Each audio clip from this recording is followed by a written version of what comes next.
Come on now, bro. All these pound-for-pound fighters are too scared to fight me. They need 200 million to do it. I got 200 million for you. I'm fighting Jake Paul. Pussy. Talk about you fighting the best fighter in the world. You better be taking it seriously. You know, that goes to show, you know, how serious he's taking me and how much. Crawford has reversed his stance on Jake Paul's presence in boxing and his potential as a substitute for Tank. He's now expressed openness to the matchup if all conditions come together. This shift follows Crawford's earlier claim that Jake Paul didn't deserve to share the ring with professional boxers. But the lure of a huge payday appears to have altered his perspective. Initially, Crawford disapproved of everything Jake Paul symbolized.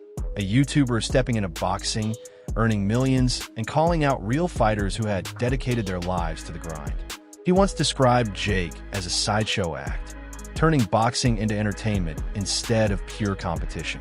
Crawford had been one of the strongest critics, arguing Paul disrespected the sport, one that demands pain, patience, and years of relentless lessons. Jake can punch with that right hand. Like, I seen him, you know what I mean, up close in person. Like, dude is big. He's not as slow as people think he is, and he can punch. You know, that's why a lot of people know, like, there's times where, you know, him and Tyson. But now he's taken that back. His tone has shifted, and a sense of respect is gradually emerging. During an appearance on Logan Paul's podcast, Crawford openly admitted that his earlier judgment of Jake was off. He said, "Yeah, he's boxing. At first, I was totally against it. I was like, man, this dude, when people were criticizing you and your brother, I thought you were just using your YouTube fame to jump into boxing and cash out. There are fighters who've dedicated their entire lives to this and don't make anywhere near that. I felt it was disrespectful to us in the sport." Those are the words of a man who once believed Jake Paul was nothing but bad news for boxing. Because check this out, Tank ain't gonna lose this fight. Hell no. Hell no. Tank ain't losing this fight. Too many holes. Man, Jake don't have enough experience. Yeah, man, this gonna be taking candy from a baby. You know, Jake is missing the rules. See, this is what happened when you don't grow up in the game. When you don't grow up in the game, man, at a young age, this is what happens. You know, you start. According to Crawford, this shift in perspective came after seeing Jake Paul's dedication firsthand. He watched Jake train with the mindset of a real boxer, not just an influencer. And that's when things started to make sense. Crawford explained that after observing Jake's discipline and focus toward improving in the sport, he realized the guy was genuinely getting better. Coming from Crawford, that's no small statement. He's a perfectionist, undefeated, precise, and relentless inside the ring. So for him to acknowledge Jake Paul's progress, it's clear something has changed. He's not labeling Jake as elite yet, but he's giving credit where it's due. The effort is undeniably real. It's gonna happen. Ryan Garcia fights for DAZN, and Jake Paul fights on Netflix. I mean, that's pretty much the bottom line. Golden Boy has a contract with DAZN. Ryan Garcia has a contract with Golden Boy. And that's just the way it is. I mean, this is business.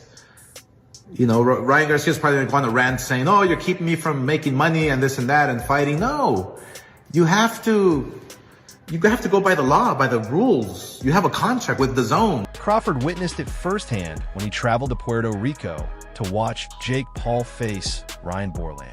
That night, Jake delivered a clean knockout, and Crawford, who was in town for a convention, watched closely. Recalling the moment, he said, "I was there in Puerto Rico, sitting ringside, and I thought this dude's got real power in that right hand." Something shifted after that. Sure, Jake wasn't up against a top-tier opponent, but for him, it's part of the process. Each fight is stepping stone, just like every other boxer's journey. Like the influencer world would be the most lucrative thing for my career, and I think I was the only one who like actually wanted to do it, and actually wanted to go all the way, and that's why I set the goal for myself early to become a world champion, set the bar extremely high. And Crawford has admitted that he now sees Jake Paul differently, realizing Jake isn't trying to cut corners or jump the line. He's not acting like he's ready for Usyk or Canelo tomorrow. Instead, He's facing opponents that match his level and showing clear progress with every fight. A lot of people want Jake Paul to fight Alexander Usyk, Crawford said. But no, you gotta work your way up. After watching him live, Crawford said his respect for Jake grew far more than before. That's a major shift for someone who once rolled his eyes at the mere mention of Jake's name. Now, Crawford isn't just recognizing him, he's open to fighting him. And with Gervonta Davis potentially out of the Jake Paul bout, that opportunity may have just swung wide open. Kidnapping, all sorts of crazy stuff, guys. If this is true, I just talk about just fumbling the bag. One of the biggest financial opportunities of his career, and he's about to ruin it. It's being reported that Jake's team is offering Ryan Garcia as a replacement for a December. When Crawford first heard about the potential matchup between Jake Paul and Tank, he called it crazy. And honestly, he wasn't wrong. Jake Paul is a cruiserweight who walks around at 200 pounds, while Tank competes at 135. That's a massive difference. Still, Jake didn't flinch. In a Netflix interview responding to Crawford's remark, Jake admitted, "Yeah, this fight is crazy. It's two of America's biggest boxing names, and it's a 50-50 matchup because of his skill and experience. But my size is the equalizer. That's what makes it such an incredible fight. Nobody really knows how it'll play out." This footage, look at Tank. Now, if you know what you're looking at, the guy must be around 150 right now, 153, something like that. And you can really tell when he's sideways. When you look at him sideways and see the depth. See, from the front view, you can't really tell. But when he turns sideways, the guy is a wrecking ball. He's literally a baby rhino out. That's classic Jake. Confident, composed, and always selling the moment. But then came the question that really shook things up. Would he fight Terence Crawford? Jake didn't hesitate for a second. "I would for sure fight Terence, 100%. Let's run it now," he said. That's the matchup nobody saw coming. Crawford, 42-0, is one of the greatest pound-for-pound fighters alive, arguably the most complete boxer of his generation. But age is starting to creep in, while Jake remains young, powerful, and naturally much bigger. From a business and spotlight perspective, the fight makes perfect sense. Oh, not gonna lie, you really got knocked out. Yeah, I really got knocked out. Watch the fight, you idiot. Went 12 rounds. Like, you're weird, bro. Bro didn't even knock me out or even throw punches. That's sad, bro. Just know, bro, I'm coming back. It's gonna be vicious. Like, you guys don't want to see that. You guys are weird trying to troll me over a fight I didn't even care about. From a legacy standpoint, it's a wild idea, and that's likely why both men are entertaining it. Jake even revealed that a fight with Canelo was almost finalized before the Mexican superstar backed out and signed a deal with Saudi boxing chief Turki Al-Sheikh. "I still think the Canelo fight is a massive one between him and me," Jake said. "We're two of the biggest draws in boxing, and it would be an incredible challenge for me. But right now, my focus is on November 14th and getting through Tank first." He's 5'5" with a 67-inch arm reach. But as you can see here, he's working on his versatility. He's now working on fighting orthodox. He's naturally a southpaw. Now he's working on fighting orthodox. Now that the Tank fight might be off the table, who's left? Crawford fits the role perfectly. He's got the respect, credibility, and technical mastery. Jake, on the other hand, brings the numbers, the marketing power, and the mainstream spotlight. Together, they'd attract millions of viewers, and both men understand that. What's fascinating is how fast the dynamics in boxing can change when money and timing fall into perfect alignment. Jake Paul? Do I think he beats Jake? Yeah. I mean, There's a huge size advantage, though. it is, but I think Tank got the skills to make sure he come out on top. Do you think that Jake has gone better? Yeah, I think actually Jake got tremendously better from the time frame that he started till now. And in the right situation, I also could see him become a world champion. Really? A year ago, Crawford wouldn't even mention Jake's name in the same sentence as boxing. Today, he's saying, "If everything aligns, I'd take that fight." It's no longer a stretch, it's business. And honestly, it's easy to see why. Crawford's done it all. Undisputed in 2 weight classes, flawless record, pound-for-pound respect.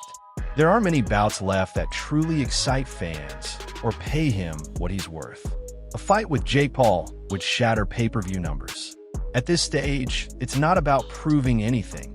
It's about cashing in on a legacy while the moment is prime. What's going to happen with a 135-pounder going up against a 200-pounder? I think it's not a real fight. Jake just too big. Tank ain't gonna be able to get in from that jab. Jake land one good punch on Tank. Jake's side isn't any less strategic. He knows fighting Crawford brings him legitimacy he can't get from beating another retired MMA fighter. Crawford's the real deal. And if Jake somehow holds his own, or even lasts the distance, his reputation in boxing skyrockets. My only concern is, the gloves. You understand what I'm saying? Because we don't fight in 12-ounce gloves.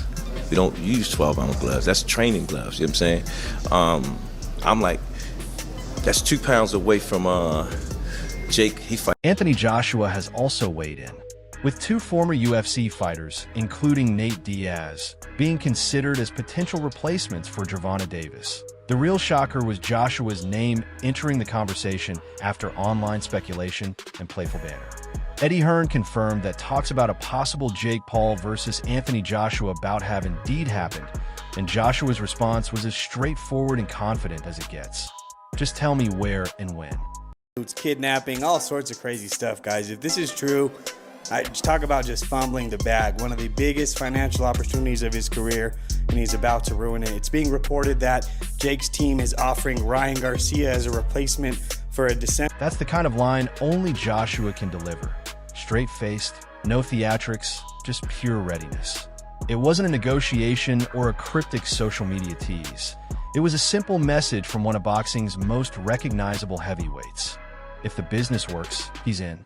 Eddie Hearn explained that while the matchup sounds exciting, it's far from straightforward.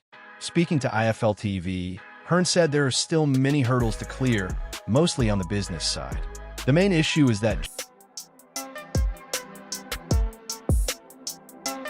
Jake Paul is under contract with Netflix, while Joshua is signed with DAZN. Both platforms are rivals in the streaming landscape, and unless they agree on a crossover deal, the fight can't move past the discussion stage. Without DAZN's consent, or a deal that satisfies both parties, they wouldn't proceed, Hearn said. Put this fight in serious peril. So much so that reports have been saying that, hey, Jake Paul's team have already started contacting fighters about being a replacement, whether it be for this November 14th date or maybe a date in December. And the 5 names they already contacted are some of the biggest names in the sport. But here's where it gets serious. Hearn also revealed that he's already been in talks with Jake Paul's manager, Nakisa Badarian, about the situation. This isn't just fantasy matchmaking anymore. Actual discussions are underway. Hearn confirmed that Joshua has been kept in the loop and responded immediately with his trademark confidence. Just tell me where and when, AJ said.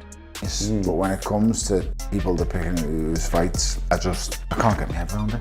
If Tank hits him clean, he's going to sleep. He'll have a lot of smoke blowing up his backside by his coaching team and people like that, but when he gets hit the real 10-ounce, well, I'm told it's 16-ounce gloves now, it's like an exhibition. Right. I'm told it's big gloves and head guards he's gonna need. Tank is a natural lightweight, while Jake walks around close to 200 pounds. It was always going to be a spectacle. Maybe not the most logical matchup, but one that kept fans buzzing non-stop. Now, with the Davis fight potentially off, Jake's team is already looking for a replacement who can deliver that headline-grabbing clash. Jake didn't waste any time confirming it. Speaking to Sky Sports, he said plainly that talks about a fight with Anthony Joshua are real, 100%, it can happen. He added that their teams are already in discussions and working to try and make it happen next year. Situation, you guys can look into it. I didn't, you know me, I don't really speak about stuff outside the ring, but now I have to since it affects the ring, okay, and what happens in the ring. The fight may be canceled. It's a civil suit from my understanding, and I don't want to, confuse you guys or misinform you guys. I didn't look into it much. But Jake, being Jake, didn't stop there. He added that taking on Anthony Joshua would be fun. After this fight, it's a massive risk and an even bigger challenge. Going into a fight where nobody thinks I have the slightest chance of winning. That excites me. That's vintage Paul, chasing the impossible and selling it with a straight face. He knows exactly what he's doing. A bout with Joshua would be one of the biggest boxing events of the decade. From a competitive standpoint, it's utterly wild.